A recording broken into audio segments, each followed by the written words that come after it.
میری آپ سے چھٹی گزارش، یہ بات اچھی طرح سمجھیں۔ ایک ہے پہلے والے اور ایک ہے بعد والے۔ اختلاف کون کرتے ہیں؟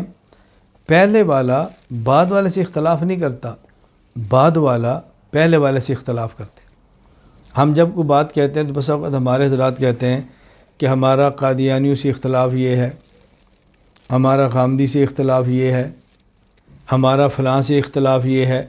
یہ ہمارا اختلاف نہیں ہے، یوں کہو کہ قادیانیوں کا ہم سے اختلاف یہ ہے، غامدی کو ہم سے اختلاف یہ ہے، فلاں کو ہم سے اختلاف یہ ہے۔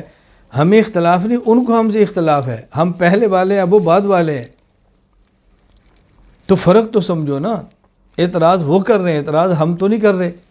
ان کو ہم سے اختلاف ہے اور ہم اس کا جواب دیتے ہیں۔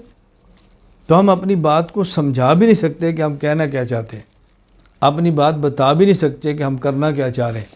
نہ کام سمجھا سکتے ہیں، نہ بات سمجھا سکتے ہیں۔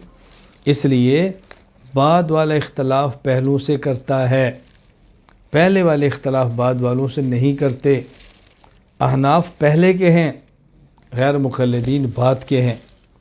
اہل سنت پہلے کے ہیں، اہل بدعت بعد کے ہیں۔ تو اہل بدعت کو اہل سنت سے اختلاف ہوا نا، غیر مقلدین کو احناف سے اختلاف ہوا نا۔